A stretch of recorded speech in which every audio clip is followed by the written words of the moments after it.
Generative AI holds huge promise in healthcare. It can aid diagnosis, engage in chats with patients, and reduce the drudgery of medical note taking and coding. But it's also likely to add to the already steep cost of healthcare data breaches and other cyber attacks. Hi, everyone. I'm David Williams, president of strategy consulting firm Health Business Group and host of the HealthBiz podcast, a weekly show where I interview top healthcare leaders about their lives and careers. Today's guest, Jerry Santo Tomas, is Chief Information Security Officer, or CISO, of HealthEdge, which helps healthcare payers accelerate digital transformation and use it for strategic advantage. He's passionate about promoting information security to keep the bad guys at bay and help the good guys achieve their objectives. If you enjoyed this episode, please press that like button and subscribe. Jerry, welcome to the HealthBiz podcast. Yeah, thanks, David, for having me. Yeah, you didn't know what you're getting into, but you're too late now. So I want to hear a little bit about your background, your upbringing, any childhood influences in particular that have stuck with you throughout your career. Yeah, sure. So I was born and raised in the Philippines, and I actually moved here in the States back in 1999. So I was born and raised and spent my childhood in the Philippines. My influencers, of course, are my parents. First, my father, who is a retired or who was a retired Air Force officer, was also into this business of poultry. Um, and what he influenced me most is how to be a good leader through empowerment and learning from my mistakes. So that's how I probably started my leadership, skill set by him being my influencer. And then on the other side, of course, my mother, who is also passionate about the business back then, and she influenced me about hard work and the discipline behind it. So those are the two influencers I have. I spent my education, of course, in the Philippines, and I studied at the University of Santo Tomas, majoring in Now, business. Jerry, I knew that I knew that you were a good student. Uh-huh. I was a good student too, but my college didn't name itself after me. Did they name it after you before or after you graduated? Actually, one of my professors asked me about that. Do you own our school? I said no. It just so happens, it's my last name too. But yeah, I studied there for 3 years, majoring in business. I actually dropped out before my final year to help out in the family business when my father passed away. So Okay. I've been battle tested in the poultry business back then. Learned a lot about hard work, discipline, and business operations overall. Yeah. Now, early on, you started in these CISO roles, and it's not an obvious jump, from what you were doing in terms of your family business or even what you were studying in school. How did you get into that field, and then how did it relate to? It seems like then you went back to school once you were out of the Philippines and have degrees from other places that have not yet named themselves after you for whatever reason. Yeah. It's a very interesting question that I've received from many folks. Because I started my career in the poultry business. Almost became a vet when I was planning to go back to school back then in the early 90s. But what really happened is because of my experience and strong skill set in business operations in the family poultry business, my friends from my childhood friends and high school friends came up with this idea of, hey, maybe you should join us. We're building a computer business back in 1990. And long short of it, they pulled me, they recruited me to be head of the business operations of the computer business, not for my computer skills, but being involved in that business, I need to start rolling up my sleeves and educate myself in computers. So that's how I started my career in IT back then. And then during the financial crisis back in Asia in 1997, of course, a lot of businesses folded and affected. My backup plan was, as I continued to hone my IT skills, I started preparing myself to moving here in the States. And back in 1997, I also started venturing into more focus on cybersecurity. And that was fairly new, but I had this anticipation and vision that this is going to be my passion in the future and my opportunity in the future, just in case I move to the States. So when I moved here in the States, just right before Y2K, definitely, it became an opportunity for me. And I started being involved in cybersecurity. I first joined a very large not pharma, but it's a large electronic manufacturing company, which is a spin-off of IBM. And I was also fortunate to be mentored by one of the first CISO in the industry. So from there, I pretty much had a lot of experience in the different areas of cybersecurity, which we all know it's very broad, and had my first CISO role for a mortgage banking back in 2005, and then followed by being the CISO for a large pharmaceutical company, then for 9 years, and followed by another CISO role for the largest U.S.-based home healthcare provider. And then 2 years ago, I joined, this software technology called HealthEdge. Sounds pretty good. Well, Jerry, even the idea of having a backup plan is actually good sort of CISO mentality, right? Because you can have these policies and procedures, but things may go wrong and you need to do something because not only do people want to know the root cause of the problem, but they want their system back up and working. And it sounds like you were you were in charge of that. So let's talk about HealthEdge a little bit. It sounds like clearly had good preparation for that. First of all, just give a little orientation to what the company does, and then what are the sort of information security risks that HealthEdge or other companies in that field are facing, maybe how that is different or similar to what you've seen in other parts of the industry, other industries that you've been involved in as a CISO. Yeah, sure. So HealthEdge is a software company, a healthcare software company that provides integrated financial, administrative, and clinical software platform products. We actually have four major product divisions where we used to have four companies that is merging into one. So now we treat them as four product divisions, and they are HealthEdge, RulesPayer, Guiding Care, Source, and WellFrame. Our platform products, such as Payer, Care Manager, Integration Kit, Connector, Account Management, and other related products and services, serves the healthcare verticals in the United States. Our corporate headquarters is in Burlington, Massachusetts, with 4 offices here in the U.S. and 3 development centers in India. Our company goal and mission is not just to innovate, but to drive a digital transformation in the healthcare industry through transaction automation and enablement of real-time business and clinical engagement among healthcare payers in particular, but also providers, members, and patients.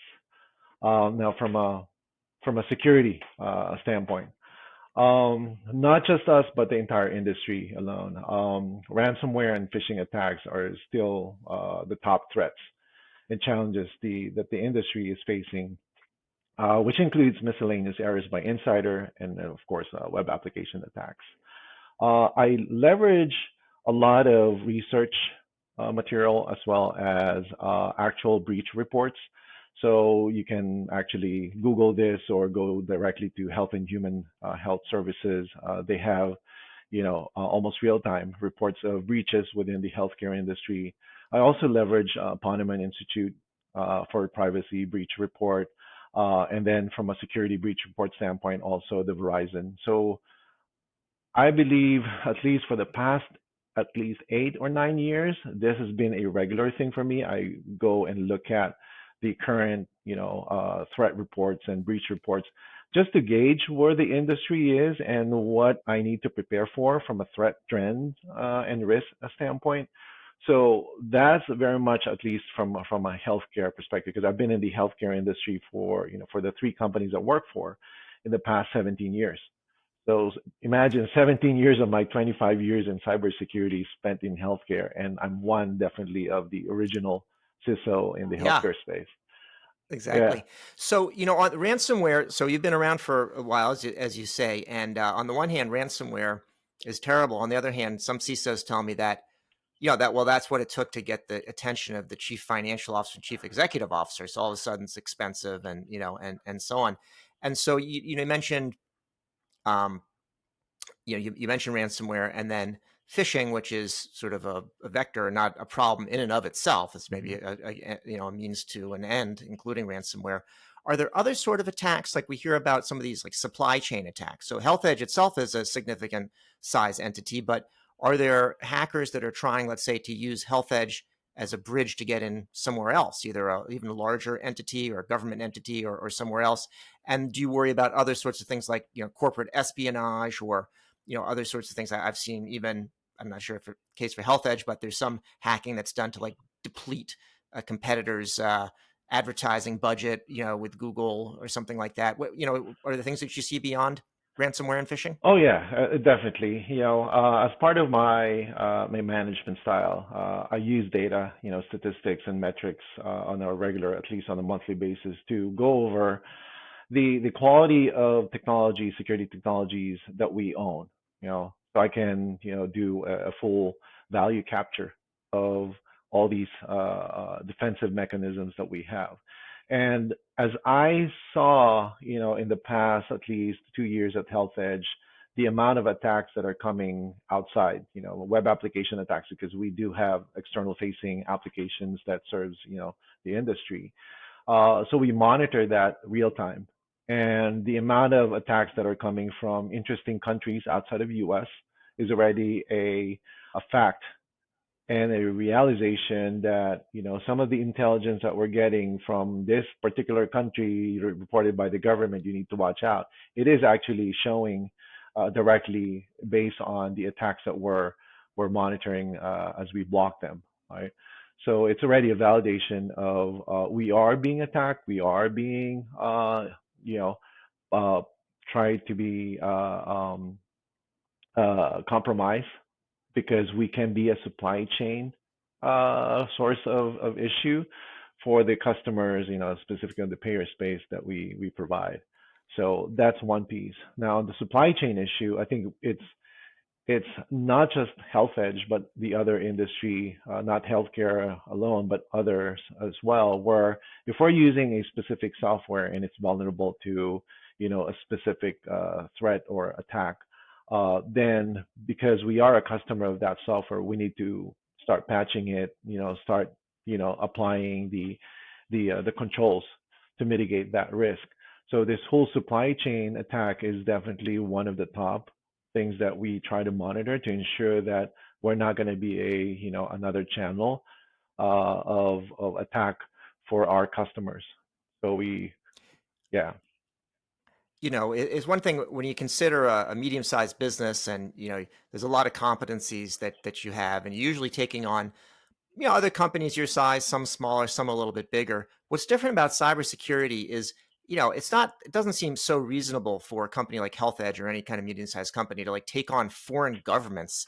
It's not normally something that you're expected to do. And so it's a different type of a mentality and a different challenge. And I think if you combine that with the fact that a lot of times companies don't want to talk about what's happening, you can see why they've sort of set themselves up for failure. And I think what you're speaking to partly is, government reports, actually FBI getting involved in some of these situations. It's a new era, and we need to think about things differently. And it sounds like you are. Yeah, and two things that I always keep in mind and ensure when I join an organization. One is visibility.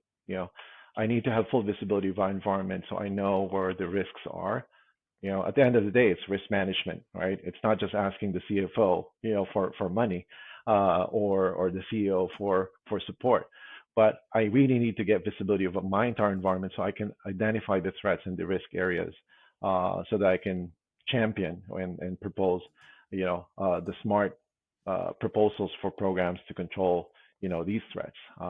That's primarily one of the things that I do. And then second is really going through our technology stack. All right.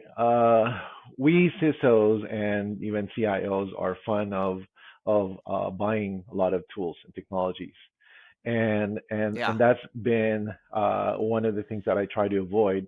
I do have a lot of tools, best of breed tools to protect my company, but I also ensure that we're also taking advantage of everything, all the features, capabilities, you know, avoid any shelfware, within the platforms that we own. So that's the second piece that I always ensure when I join an organization. It's good. I mean, not to get too deep into the technical part of it, but if you think about all these sort of third-party tools and things that get added on, it increases the complexity of your environment. And sometimes the virus detection and protection is not that different from actually tools that hackers are using, and sometimes they can use those tools as well.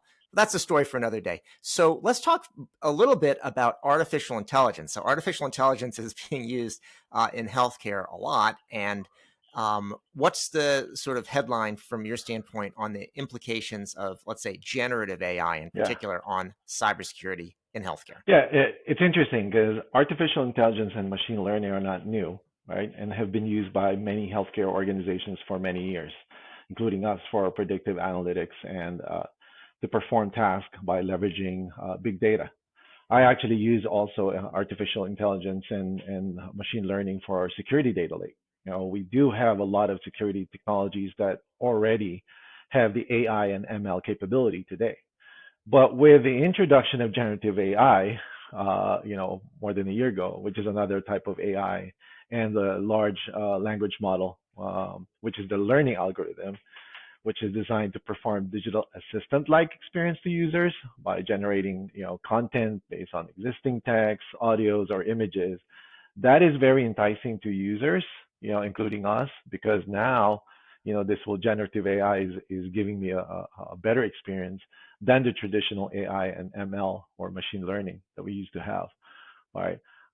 Most healthcare organizations now are using Gen AI for administrative and operational efficiency use cases, um, and few are starting to explore clinical applications, which is also scary, in my opinion.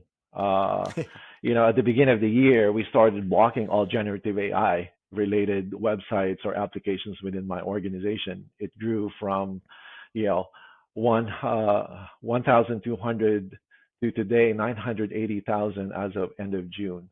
Uh, Different types of plugins or applications, anything related to generative AI.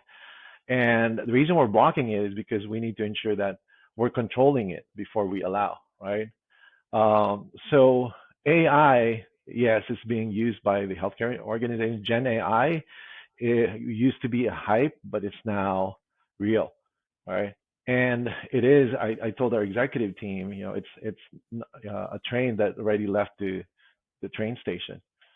So we need to ensure that we catch up and we understand all the risk areas of it before we allow our users to use it. Um, yes, sir. Can we talk? So okay, so that sounds good. And I think what happens with generative AI, it's moving fast enough. We may need to have a repeat of this conversation, and in 6 months or so. I've seen it, where people have gotten in trouble. I'm thinking one example where company didn't realize that its developers had put generative AI, into the Hmm. code. And so while they're making assurances at the C level that something isn't happening, when you see the hallucinations coming on the other side, you say there's some chat GPT in there somewhere. So, and it's, I think, very interesting just to have the policy that you're not going to have it internally. And then you actually have to have the enforcement mechanism, because a lot of people just sort of say, well, let me try that, and see where it goes. So I think that's a fascinating approach. I want to switch topics a little bit and talk about the role of the patient in cybersecurity. And I have a little bit of a different view here on this one, but and I'll lean into my bias a little bit. Like, is it reasonable for the patient to have put some responsibility on the patient for cybersecurity? I'll just tell you. I'll go ahead and tell you. So my thought is, like, I get on the plane as a passenger. Okay, I'm going to put my seatbelt on, and I'm not going to stand up, and I'm not going to congregate around the lavatory. But it is not my job to make sure that, like, the plane is pressurized properly, or that the avionics are working, and that the sensors have been checked. And if I order a beverage, it's not going to bring the plane down. What is the role of the patient here on cybersecurity? Why do we expect them to do something? Well, it really depends on who you're asking, which vertical within healthcare you're talking about, right? So if I'm a patient of a provider, I expect that all the the medical technologies that are being attached or being used for my, health, uh, is secure enough, right? And all my privacy, all the privacy controls are in place. So that's one area. But from a patient data standpoint, like a software company like ours, right, and even the payers, I look at it no different from banking and finance, where users and members, like patients, right, they need to understand the threats on cybersecurity and privacy, right? On how you protect your credit card data, your financial information, it's the same thing, when you're protecting your health information. So the user education and awareness is very important, in every aspect, not just, in our industry. Um, so yes, to answer your question, patients still have that responsibility. They cannot just assume that, when they log in, you know, their data is protected. Yes, it will be protected, but are you logging in from an unsecured machine or unsecured, iPhone or tablet or Android, Yeah. right? So that is the expectation also that should be set from the patient. Okay, so it's fair as a fair point. So it's sort of like if we look in the physical world, and I say if I'm walking around on the streets, I shouldn't be waving my wad of cash around either, and that's sometimes equivalent of what people are doing if they just leave themselves wide open, on a machine that could be surveilled easily. So I'll give you that one for the moment. So I want to ask a last question, which is just about if you had any chance to read any good books lately, if there's anything that you might recommend as a book, or conversely, if you want to recommend some book to avoid. Uh, yeah, to be honest, I have not read a book for more than a year, or at Yeah, least this year. And the reason behind that is I blame generative AI. yeah, I've been reading a lot of articles about it since the beginning of the year, really to understand it because it's fast evolving, even faster how I saw cloud, big data evolve and even social media, on the yeah, personal side. So I've been reading hundreds of articles, since the beginning of the year. I average probably 3 articles a day or every yeah. night. But last night, my son actually posted something and recommended this book, which is Everybody Lies: Big Data, New Data, and What the Internet Can Tell Us About Who We Really Are. It's by Seth Stephens, David Dowitz. Uh, Okay, so I actually bought it. I ordered it last night, so I'm looking forward to reading that because again, nice. it's related to the this whole hype and now reality that I'm facing on Gen AI. So I have a thought about the impact of generative AI on reading, which is that, like if you look at what people write now these days, a lot of it is for SEO purposes and, for specific things. But my thought is that if nobody's going to be writing anything themselves, why should anybody read anything? So if I want to read something, maybe I'm just going to have the AI write it for me specifically, and I'm not going to read anything. I don't expect you to agree with that one. And I don't know if it's actually true, but I think these are the nature of, what's going to happen with AI beyond we can sort of be, if you have something that's having an exponential change, it's very hard to say like what's going to happen, and that sounds ridiculous now, and it probably is ridiculous, but those are the sort of things I think about. Yeah, yeah, and I'm preparing for what's next. In the Yeah, next coming years. I always look at 3 or 5 years, forward, what's going to be happening in the Gen AI space. So I've been talking and I've been very active in the healthcare industry community, for especially on this topic since the beginning of the year. What I actually see for Gen AI, the benefits outweigh the risk. yeah, But if this is done, in a responsible way. So on artificial intelligence, of course, company, not just Gen AI, but also AI, companies will need to build a responsible AI program.